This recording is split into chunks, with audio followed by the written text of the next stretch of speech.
Today I'm having a conversation with Aaron Graham.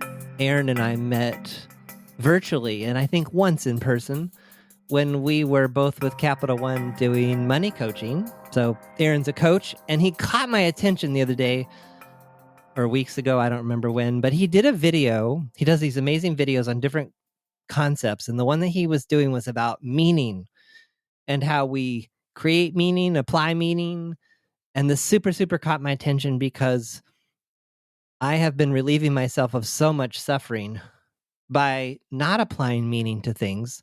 And I watched this video a few times. I've shared it with some clients and some friends. And so I thought, what better way to go deeper on this than have Aaron here today? So welcome aboard. Hey, John. Thanks so much, man. It's wonderful to hear your voice, and I'm honored and so pleased that that little video that I made has been helpful for you and had an impact. And it is wonderful to connect with you again. It's been a little while. Yes, it has. So well, first of all, do you want to say any more about what you do? And then how does that tie to this topic, and where did it come from? That's like 3 questions, which is horrible coaching, but I'm not coaching you, so I can say it's okay. Yeah, thankfully we're not coaching in this moment. It's all good. Sure. I'm a certified professional coach, like John. I've been doing it 6 or 7 years now. Before that, in my former life, I was an actor and did a lot of creative work as a performing artist, and I still do some creative work as a coach as well, or on the side as I'm coaching. But I went through a career transition and was looking for something that would be a little bit more powerful for me to be able to be of service to the world and align better with my values. And so I transitioned away from being a performer and a theater artist and instead stepped into coaching and found coaching. And I am never looking back. It is such a powerful modality. It's such a powerful set of tools. It's such a powerful way of being that I love it. And it is so meaningful to get to help so many people with those tools.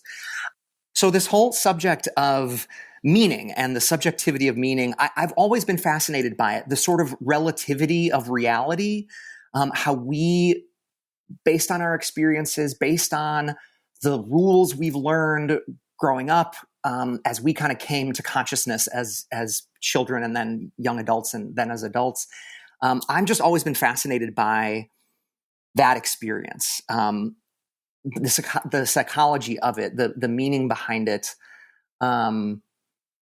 It's just always interested me. And coaching is one of those powerful ways of enabling people to take a look at the meaning that they give to things in their life, the story that they're living in, the stories or the narratives that they make up about experiences that they have. And coaching is so powerful because it enables you to take a step back from what you assume is like written in stone in your life, all these rules, all the like colors, like the in psychology, there's a lot of talk of like the color of the lens that you look through.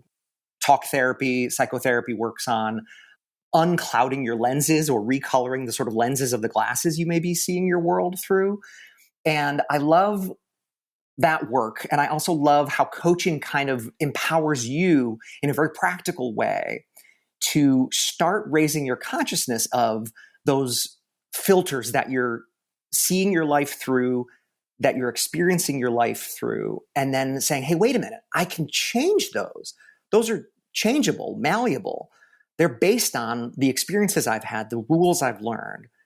And I get to take a look at which of those rules, those lessons, those stories are still serving me, and which ones do I want to start changing. And then the power of coaching is that you discover you can change them. So I could talk about this on and on. So I'll just pause there. But that's just, I love it.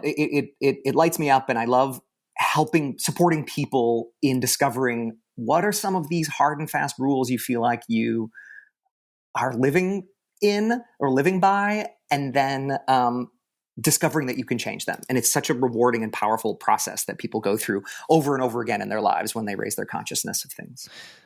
Yeah, and the part that's so intriguing to me about this too is so often when I talk to people, they talk to me about like reality, how it really is, as if it's this fixed thing. And yet and so they're so tied to it being fixed that there can be no other possibilities. Mm. And yet, when things are so fixed, I don't know if you found this, sometimes or a lot of times we create a lot of our own suffering. Mm-hmm. So, actually, I have a recent example where I was going through this process to be a coach with a particular organization. And I went into it with certain intentions and was sure that I had dominated this thing. Mm. And the next day I got the email that said, thanks, but no thanks. Mm-hmm. You're not continuing in the process. Mm. And I talked to one person like, oh my gosh, they rejected you. And I also went to some places myself of like, oh, this is just, wow. What does this say about my coaching? What does it say about this? What does it say about that? And then I went and literally watched your video and was like, I need a reminder. I need a refresher. And I thought, the only thing, if we want to go to this idea of what's true, the only thing that's true is that I'm not going to the next stage with this company. That's it. Mm-hmm. And I thought, wow, well, surely there's something I could have done better. Maybe I have really poor self-awareness. Maybe I need to know something from this. And then I had the presence of mind. I got wrapped around the axle for about an hour. And then I just decided, wait a minute. Or I realized, wait a minute. The only thing I know here is that I'm not going to the next round. And they made it very clear that they would not be telling people why they're not. So I'm going to have to get this self-awareness somewhere else. Mm-hmm. It's not coming from this situation, no matter how hard I think about it. This is a colossal waste of time. So thanks for saving me about a week of just, again, arguing with like what's there and then like thinking I know what reality is. But the reality of this situation was very simple.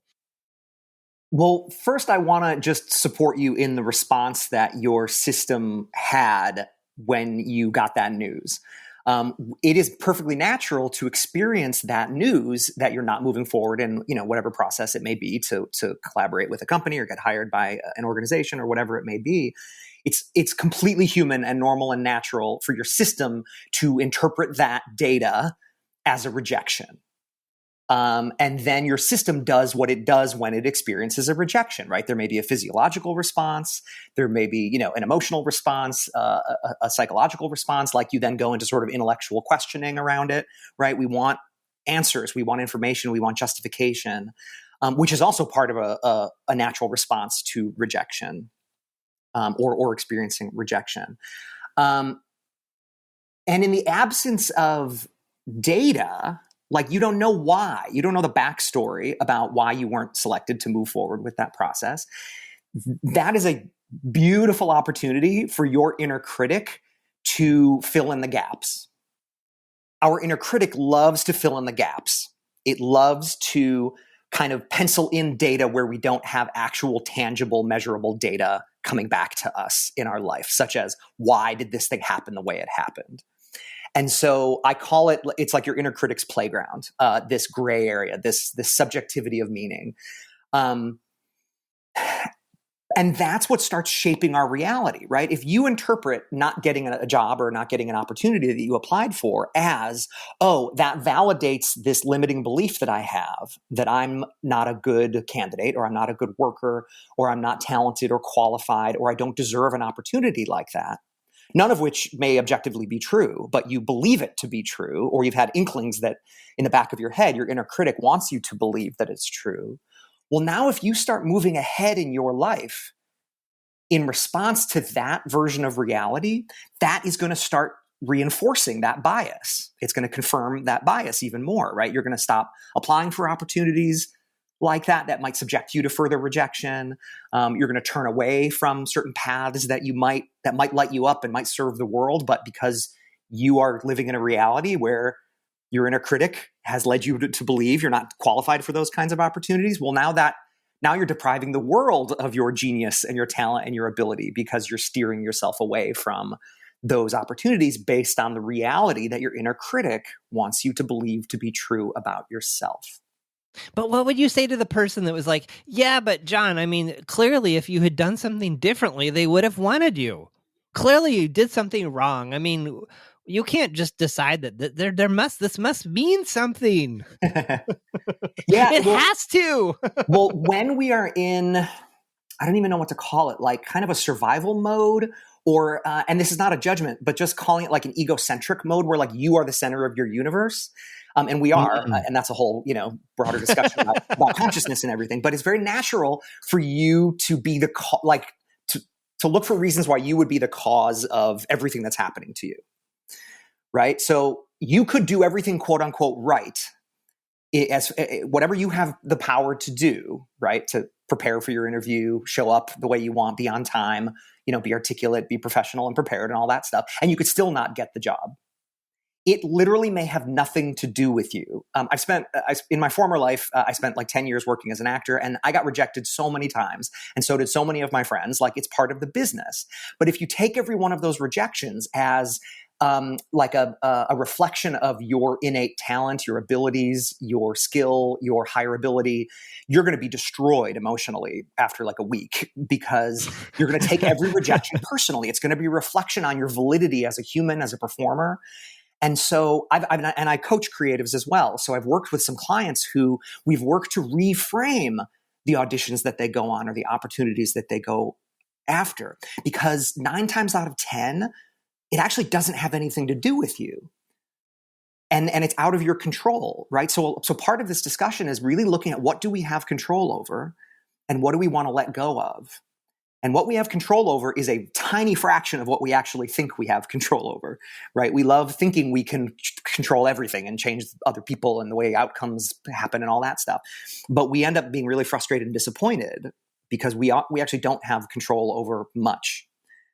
But when we, and part of that is even allowing yourself to let go of what you're trying to have control over. Kind of step back from, I don't need to know why I didn't get this thing, or I don't need to have control over this outcome. I'm in charge of how I show up. I'm in charge of where I put my energy and my focus, both before an event and after an event. So this sort of the debrief that we do when we're disappointed and we don't get an opportunity like you're describing. We're also in charge of what we have control over in that moment. What meaning do we want to give that experience? And where do we want to put our energy and our focus moving forward? Is this an opportunity to reflect on something you want to do differently next time? Or is this an opportunity to practice letting go of something that has done and is in the past? And owning you did everything you wanted to do, you showed up the way you wanted to show up, and using this as an opportunity to reinforce your powerful warrior, creative, poet, genius that you are, or whatever it is, right? The talented, wonderful, whole, creative, resourceful human being that you are. And this is an opportunity to reconnect with that idea in the face of data that might lead your inner critic to want you to believe otherwise. There's a lot of pieces to that. I think you can see. Yeah, well, the thing that jumps out at me too is we tend to fill in the gaps with a bunch of negative stuff. I'm curious, John, how do you define negative stuff in that? Well, my conclusion was I did something wrong. This is a bad outcome. Negative, Mm-hmm. versus I showed up 100% on purpose. Like, I went in with a certain mindset and a certain way of being.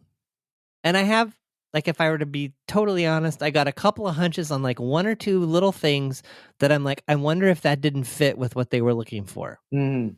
But I'll never know. Mm-hmm. And now I've lost my thought. Yeah. But it'll come back. Yeah. Well, I can respond to some of what you Go ahead. shared. Yeah.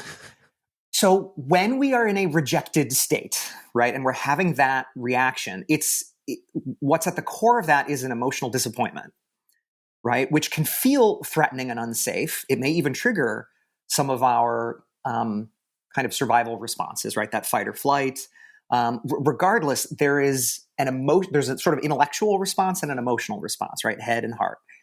And when our heart gets triggered, our head may totally understand and be like, okay, cool, I didn't get it. I'm fine. I'm moving on. But your heart may still be catching up to that. because you may have spent a lot of energy trying to get that opportunity. It might have meant a lot to you. You might have given a lot of meaning to the opportunity when you were working on it. And so it might mean a lot to you. It might take a chunk of real estate in your sort of emotional, psychological space. And your body, your heart needs time to process the disappointment, to catch up to the reality that it didn't go the way you were hoping it was going to go. And the more important that opportunity was for you, the longer it's going to take your system to kind of process and regroup from that disappointment, from the outcome.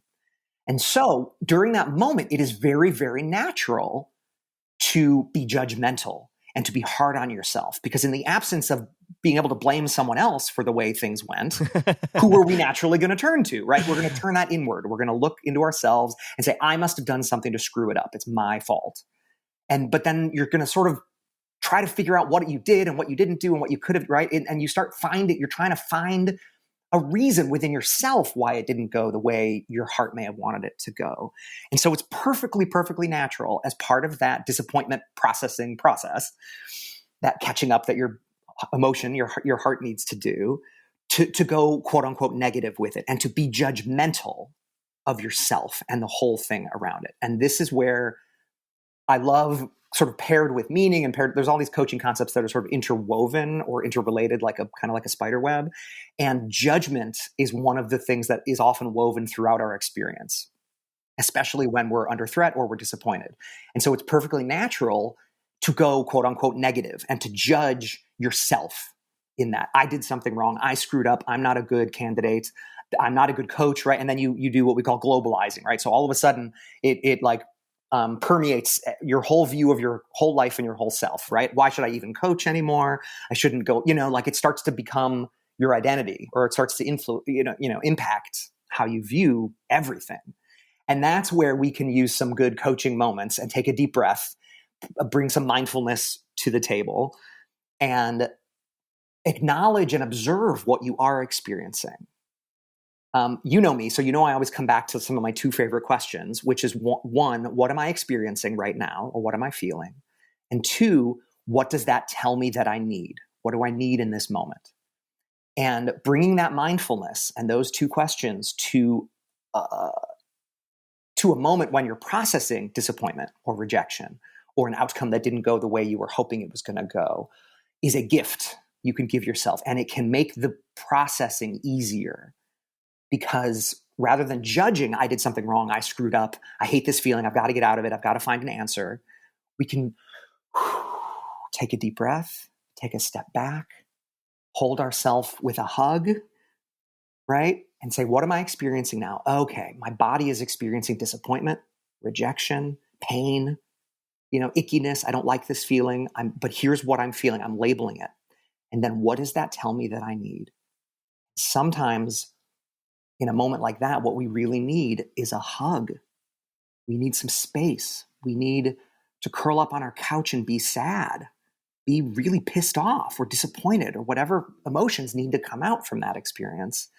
It's a gift we can give ourselves by, rather than judging it, getting curious about it and showing up with some self-love and some self-acceptance and kindness and compassion and all those lovely words.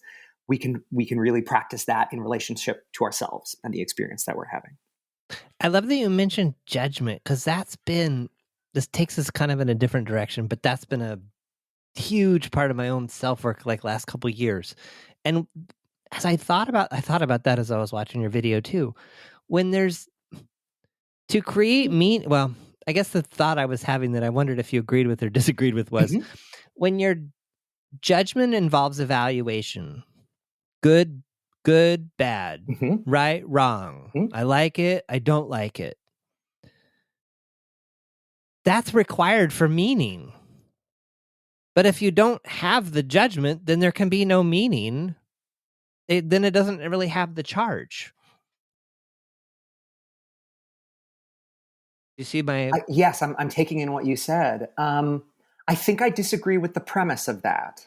I love it. Tell me more. Yeah, because I don't think you need to discern whether something was good or bad or positive or negative to come to what the meaning of it is. In fact, the more you step away from having to decide whether something was good or bad, positive or negative, right or wrong, the more you are in a conscious, empowered, open, non-judgmental space to consider possibilities of meaning and to frame things in some broader ways. Mm. How about that? Okay, I think that's the advanced course. That may be. Okay. That may be, right? I'm sorry, go ahead. Well, I'm tying this to another situation that I have going on, which is a health situation where I was really discouraged based on kind of where I was at and what I was learning and not learning. And I found myself in a situation where I would take this particular medicine that didn't really have any it had some minor side effects, but they weren't huge. But I found that the ritual of taking this medicine was taking me to all these negative places about the future. Mm-hmm. Oh, the fact that I'm having to take this medicine means that I have this thing, and the fact that I have this thing means that the rest of my life is going to be so horrible. Judgment. In other words, I'm deciding this is good, this is bad. Mm-hmm. And I came to a moment of clarity, and it's even a reminder in my phone when I need to take this medicine. It's called meaninglessness. Mm-hmm. That there's no when I take the medicine, there is no meaning, except that medicine has entered my body. I gave myself medicine. It's now my body. That's it. Mm-hmm. It means nothing else. It's meaningless. Mm-hmm. So that's where I guess I kind of arrived. But I think what I'm hearing you say is no, grasshopper. There's further to go. Well, not that there's a grasshopper and a master situation happening here. But we're just talking. But yes, but also yes, there is more. There is further to go. First off, there's always further to go. Even for myself, I have plenty of distance to go. So here's a couple things that are coming to mind for me. The two situations that you've described, right? Not getting an opportunity that you were hoping for, and then having to take medicine that you kind of that you don't want to take, or that there's a frustration, or there's some strong feelings of resistance around wanting to take the medication. Those are both situations that there's resistance, there's frustration, there's disappointment.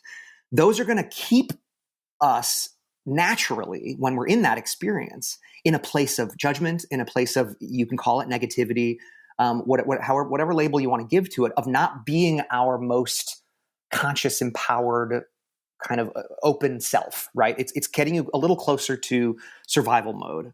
My coach training is from IPEC, and so we talk about the levels of energy, right? And so when we're in a situation that feels stressful and we get triggered into a stress response, we're going to be using those sort of mechanisms of judgment, of self-protection, of disappointment, right? There's natural things that our system is going to be doing in those moments, and that's what I'm hearing in the two situations that you've described.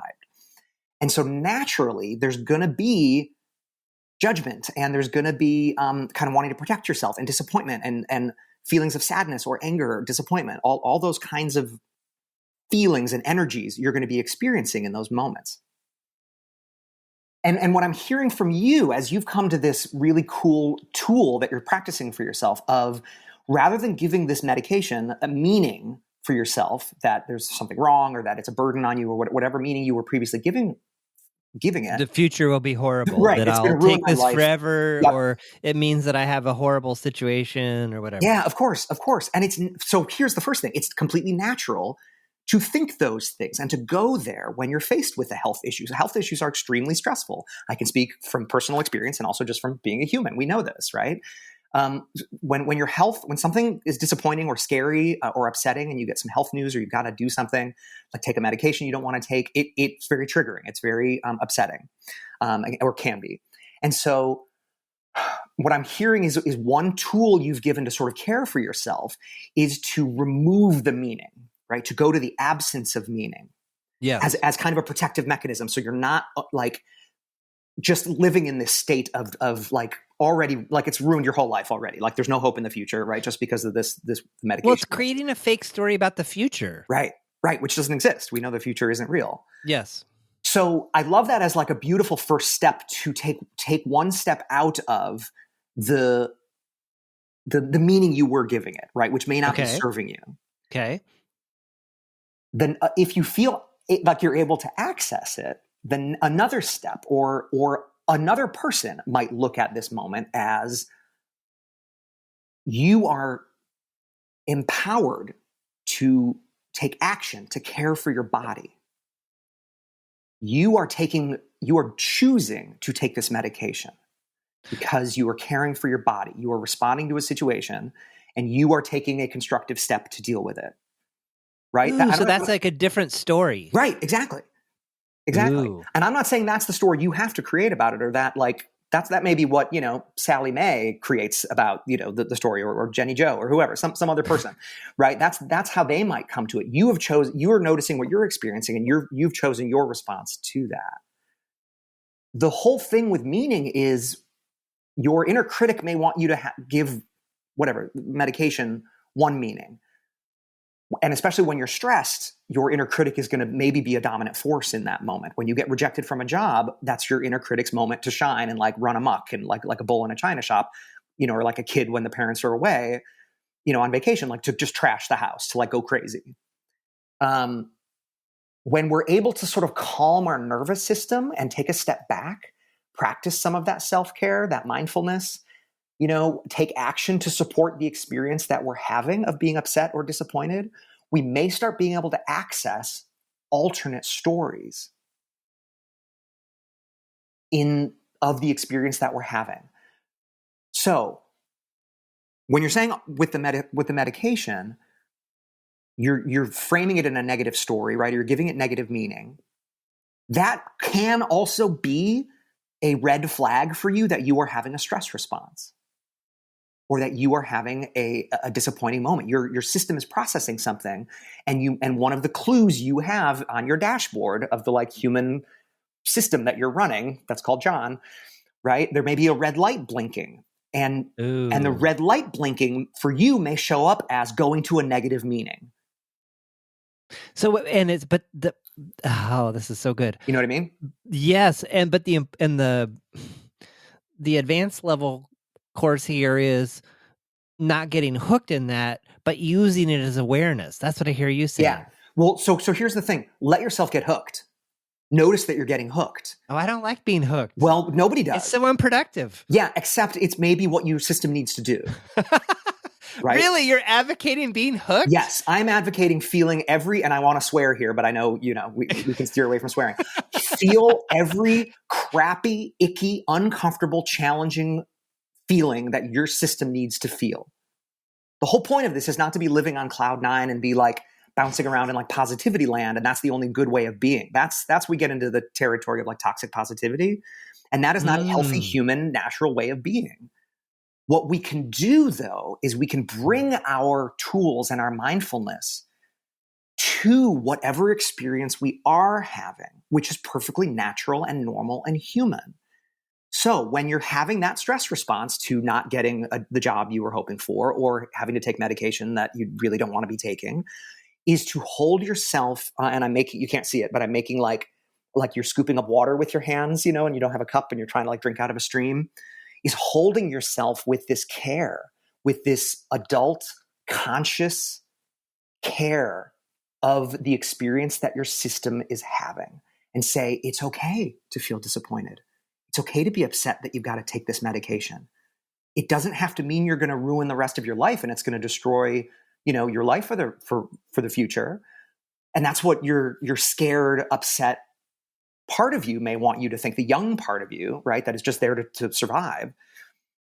That may be what it wants you to feel, but we know better. So we're going to give you space to be upset. We're going to allow you space to freak out, to be disappointed, to think that it's going to ruin your life. Yeah, I know, it's really scary. You can almost think of it like an adult talking to a child. Absolutely. And in that moment, notice what is that?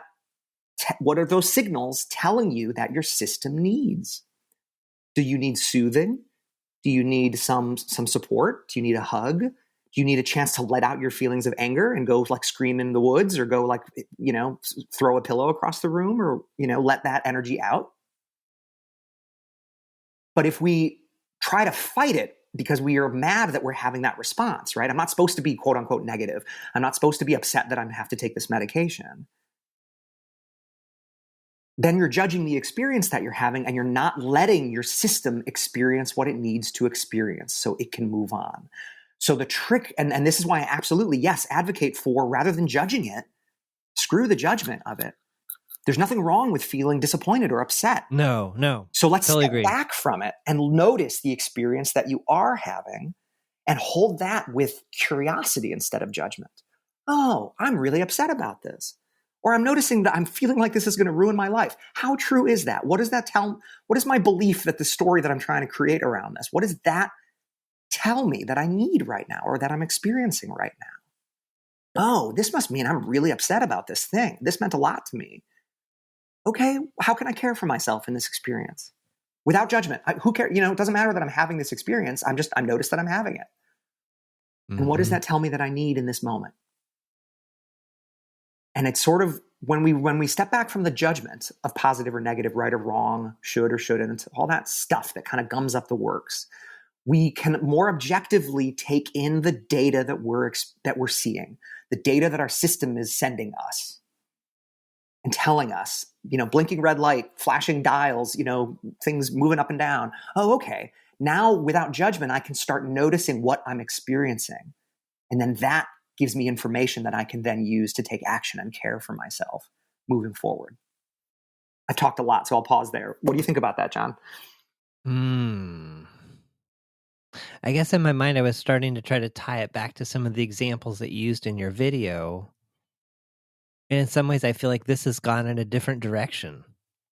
Maybe this is part 2 of your video. I don't know. Yeah, it's related. I think in the video I talked about like social media, like if you post something and no one responds to it. And then also, or you apply for a job or something and nobody responds, and then you create a bunch of meaning. So it's the same stuff, right? What each of those examples is it's a stimulus, it's a trigger, right? It's a data point. No one responded to your thing, data point. You didn't get the job you applied for, data point. Right? And then what we do with that data point is where we create meaning and where we can look at what do we need in that moment? What are we experiencing? And how can I respond in a way that cares for myself? Yeah. And I think what I took from your video was choosing a better story. Well, what does better mean? A story that serves you. Okay. So in other words, in my case with the job thing, the story that served me best was no story. Sure. Was no story / I was as John as I could have been in that interview. So if they didn't want that, well, that's good because we would have both been unhappy. Sure. Yeah. You have no idea. Versus I can't coach and I'm no good and whatever, which I went to for like a brief moment. And then I was like, no. I got too many other data points in my life that say that that's not true. So, what is true? I was like, what is true here is I know very little. So, Yeah. So I love what I'm hearing is it's almost like a protective mechanism or like a defense mechanism that you've created or that you've tried on by trying to remove the meaning from that experience because the meaning you were experiencing was, as you would describe it, kind of negative or not serving you, right? So it makes sense to want to remove that. Like let's take away the meaning of all of these things and just it just is what it is. Yes, but I guess also I'm wanting to apply meaning that's based in truth, like truth, reality, and I know those are subjects. Yeah. So John, the only truth that we have is what we're experiencing. Oh, that's gonna. How about that? So, some people are not gonna like that. How about that nugget? I love it. Because that's the only you've got that data. Like you are the person. You're like you got your VR goggles on, right? And you're like looking at the world that's being created, wrapped around you like a sphere. Like you're in the middle of a globe, and you just see the surface of the globe all around you.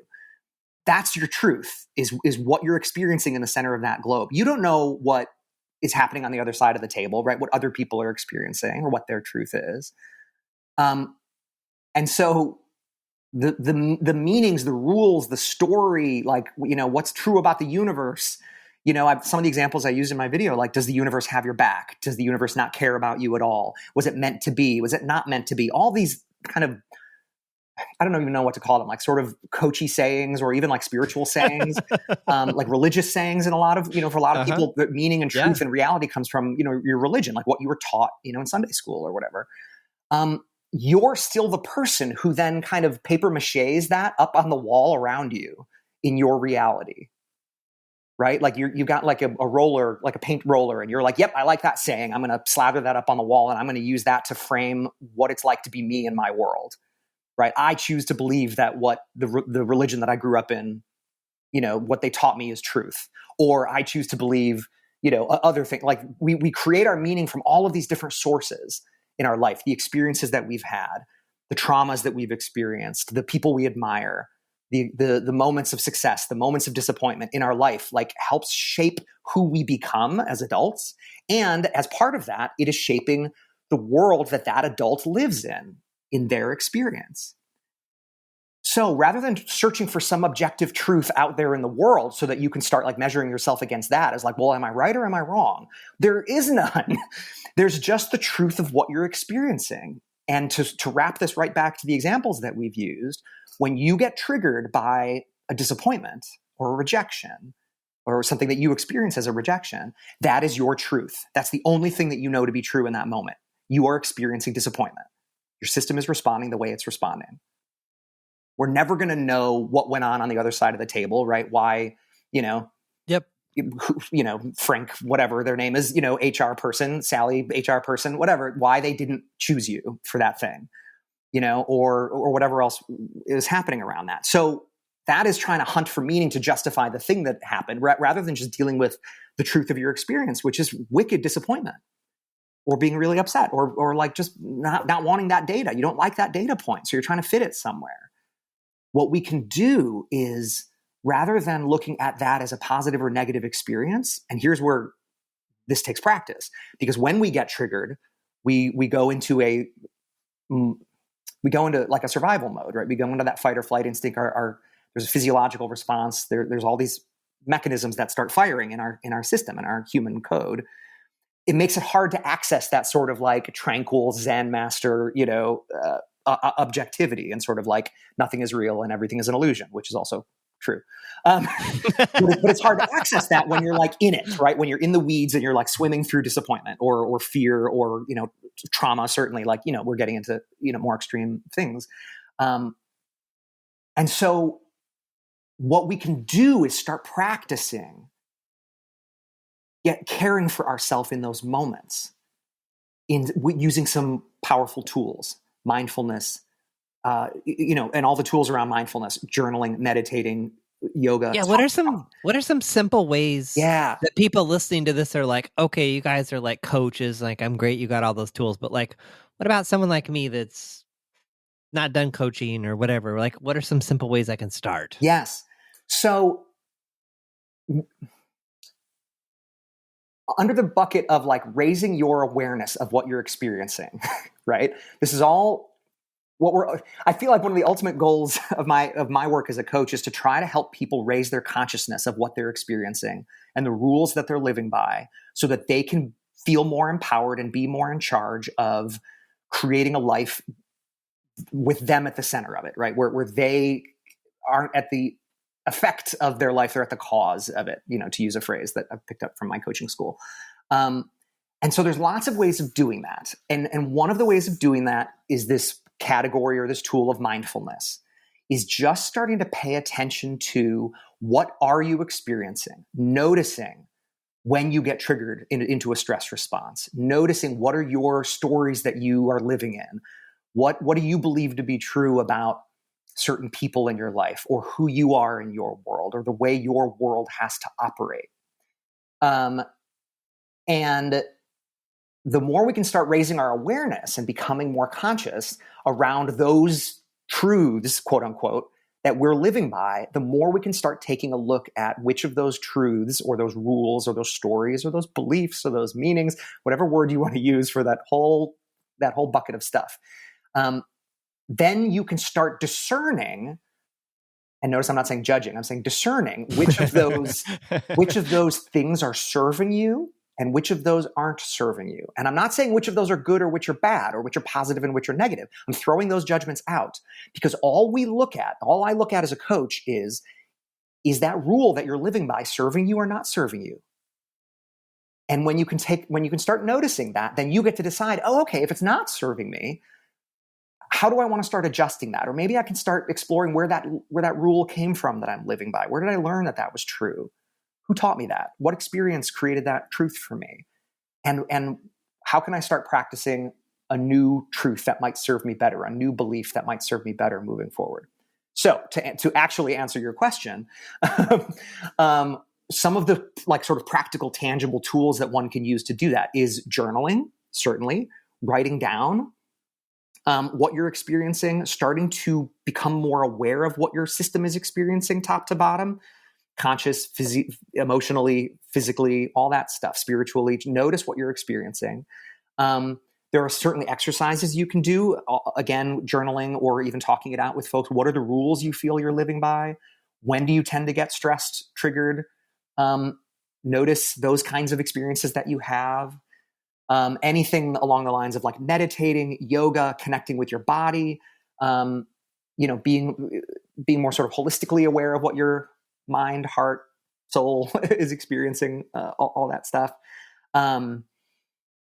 Certainly, bringing professionals on board your team, whether that's a coach or a therapist or, any other practitioner who is going to help you sort out the pieces of your code.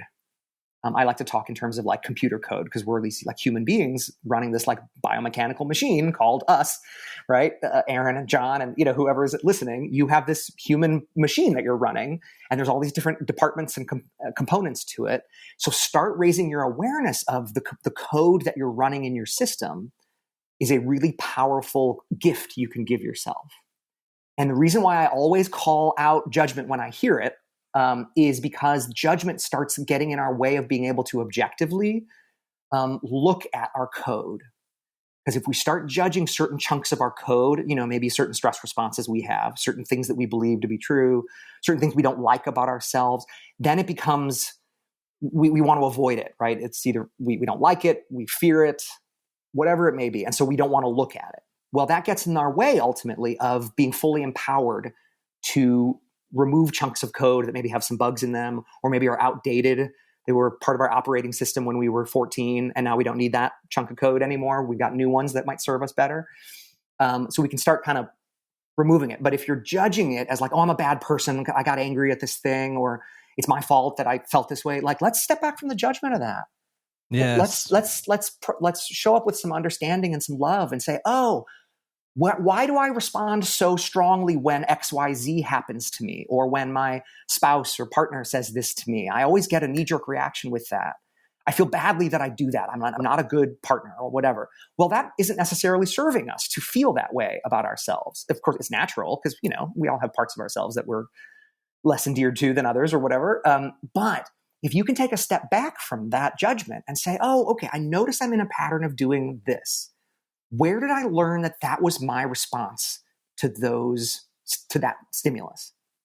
When I get stressed, when I get a job, when I get rejected by a job, why do I always feel like I got to beat myself up for 3 weeks, or I feel badly about myself? Where did I learn that was sort of the way to be in that moment? And I do it all the time. Look at all the times in my past when I keep responding to rejection that way, just to use the example that we've been using.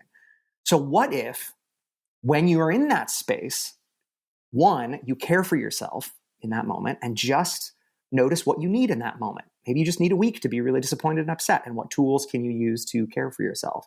And then two, maybe when you're in a moment of able to take a deep breath and kind of take a step back, which may not be in the moment of the stress response, then we can do a little bit of mindful exploring, of little following our curiosity. Because maybe when I was a kid, it meant a lot to me to get these opportunities, and I had some really major disappointments. And so I took that, I internalized them, and I took them to mean that I'm not a whatever worthy person or valid person if I don't get these opportunities. So now I have a lot of stress around those opportunities. I'm talking in weird hypothetical vagaries, but I think you get what I'm getting at, I think. So in those conscious moments, we can sort of explore and step away from the judgment and just get curious. Where did this piece of code come from in me? And what do I want to do with it now that I notice that it's there? I'll pause there. Sorry, I go on a lot. I get excited about this stuff, as you can tell. No, well, if someone wanted to raise their consciousness with you, I'm going to ask where people can find you, but maybe before tell you what, why don't you answer that question? If people want to have a conversation with Aaron Graham and raise their consciousness or find some better meanings, where would they find you? How would they go about doing that? Yeah, well, I have a website. If you go to www.aarongrahamcoaching.com, you can find a bunch of information about me and my coaching practice. If you want to see the video that you had mentioned, John, I'll link to it. You'll link to it, yeah. But you can also go to YouTube and search Aaron Graham Coaching, and you'll find I've got a handful of videos there that I've been creating on this subject and on some other subjects that I think may be helpful for folks. And if you want to drop me a line because you want to discuss this, or maybe you want to explore the possibility of coaching together, or a workshop for your company or your team or whatever it may be, I'm open to opportunities. You can email me, and it's aaron@aarongrahamcoaching.com. Awesome. Any other thoughts on this? I'm going to have to think about this. This is why I wanted to talk to you about this, because every time we had a conversation at Capital One about something, you always blew my mind. And I always thought, man, if I didn't have a coach, I think I'd be talking to Aaron, because like there are just places that you go that, they always blow my mind. So any concluding thoughts? Well, I'll just say, thank you for that reflection, John. I appreciate it. And I loved working with you as well. It was super fun when we got to, collaborate and be a part of that team. And I always appreciate your perspective on things. You always bring in an outstanding alternative point of view that really makes folks think about stuff. And I think that's really powerful. Always happy to have a discussion around it. I have no idea. I'm just kind of making some of this stuff up. I just kind of go with my gut, and my training or whatever. And I love this stuff. It lights me up. And so I like getting creative about it and kind of exploring the nooks and crannies and even the dark corners that are uncomfortable for folks. That stuff I just find really exciting, because I think in our better moments, we can really enjoy that life is just this kind of fun game, this crazy adventure that we're all on. And we get to discover stuff and explore things and connect with people about it and get creative about stuff. So that lights me up. So in my better moments, I like feeling that way. And in those other moments that don't feel so great, I try to use all of the tools that I've got to care for myself in those moments. And I'm learning too, man. I really am. Even in the last few years, we've all been going through, oh my goodness, so many challenging moments, I'm sure, especially, in the last couple of years. And it's nuts, because I can go from being in a real dark corner, mentally of, being in that stress response or being in a really disappointed or kind of triggered moment. And it just feels awful. It just feels lousy. And then slowly but surely we come out of it. We always do. And I'm privileged and blessed, or whatever you want to say, that the tools that I've gotten to learn as a coach and in all the work I've done and just in my whole life, I just feel really what am I trying to say? Well supplied with tools to help me navigate life. And I'm still learning as I go. So I'm making this stuff up as I go as well. And I just love leveraging that to help my clients and to help other people as well, and connect with awesome folks like you. And, it shows. It shows. The other thing that comes to me as you're saying this is there's something about your presence, and I just wish I could explain to people that, in other words, you are so able to be with whatever is there. And that's amazing when you're working with someone, when I think of you, I'm like, there's nothing that guy couldn't be with.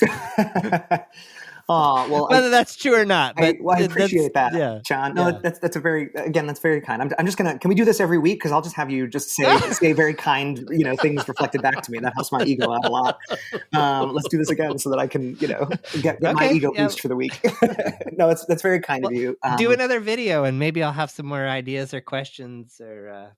Yeah. Oh, yeah. I definitely will. I'm been on a little bit of a pause this last month because, again, navigating life. Sometimes, I'm not able to get in front of the camera. But I've really appreciated your reflections and feedback on it, and even just letting me know how helpful even just this last video on the subjectivity of meaning has been to you, because, you know, it's just helpful to hear that, like, oh yeah, I put this thing out in the world and it actually has an impact on at least somebody, Yes. which feels really just lovely and powerful. And, you know, I can't pretend that we can live in a vacuum and feel amazing. You know, I'm certainly as an extrovert myself, you know, I really get energized by connecting with folks and having that dialogue and that discussion with folks. And so for you to reach out to me and let me know that some of the things that I put out there in the world have been helpful for you means a lot to me. And it kind of gives me fuel to keep that dialogue going with whatever, you're welcome. with whatever next sentence I want to put out into the universe. So I really appreciate it.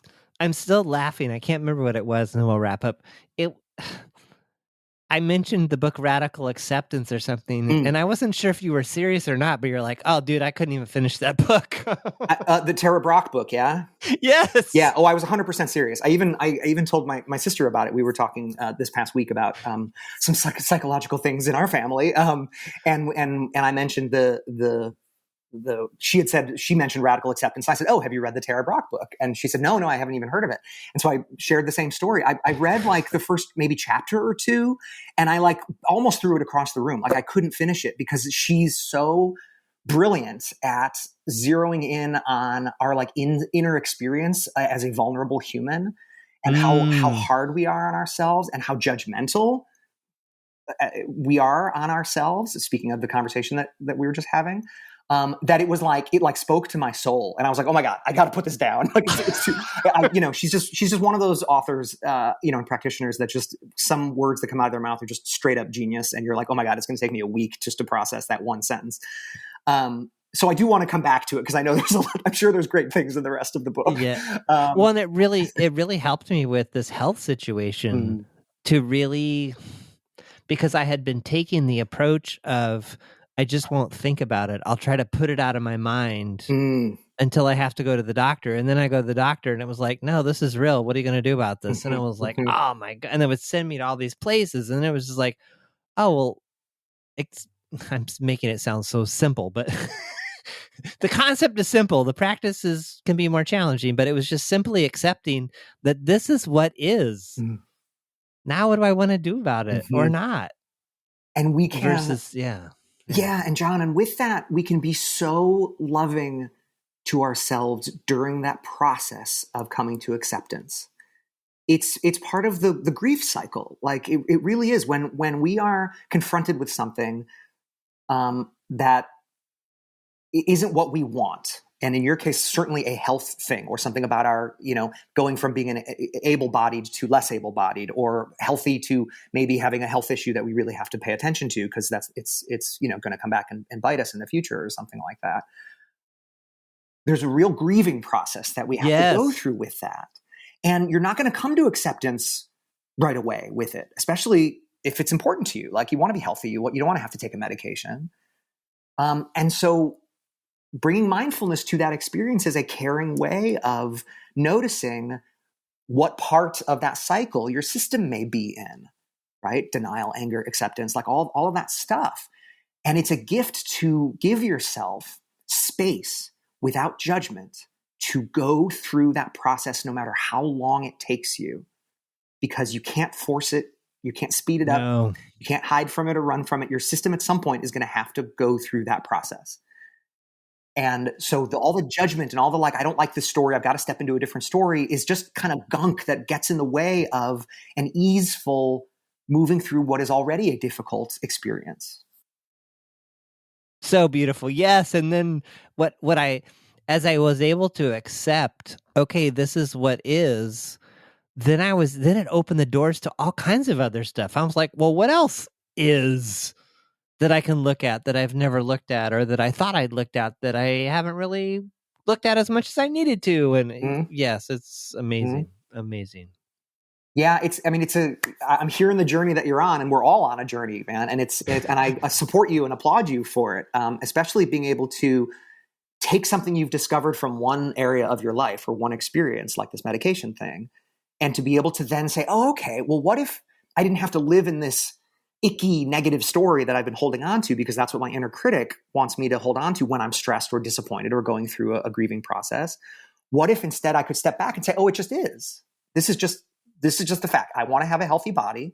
So I'm choosing to take this medication. I'm choosing to acknowledge that I'm upset about it. And I'm choosing to support myself in that process without any expectation of time frame or how I'm supposed to show up on the other end of this experience or whatever. Oh, well, now what do I want to take from that experience without judgment, right? And now let me shine the flashlight in some other areas of my life. What am I experiencing in this area? What story am I living in over here? And how can I maybe use some of these new tools that I've gotten from this medication experience into this other area of my life? And that's where you are really living the experience of being you without judgment. You're just noticing and responding and caring for yourself rather than this is how I should be feeling or should be responding or want to be feeling or want to be responding. You're stepping out of story and into openness and consciousness and kind of awareness and data collection. And that puts you in such a position of power, of growth, of possibility, of expansiveness, of self-care, like whatever, there's so many words I could throw at it because it's such a powerful way of being when we can say, I don't have to live in the story that my stressed out system wants me to continue living in. I can take a step back and notice what story I'm living in. What does that tell me? How do I want to care for myself in that moment? And how do I want to apply that to other areas of my life? And that's a gift that I'm hearing you are discovering you can give yourself, John. And I love it. And I'm here to support you in that.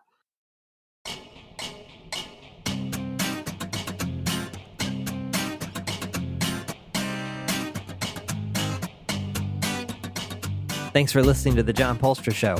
Notes, links, and all that other good stuff for this episode are at johnpoelstra.com/podcast. Send your questions, ideas, or a simple hello to podcast@johnpoelstra.com.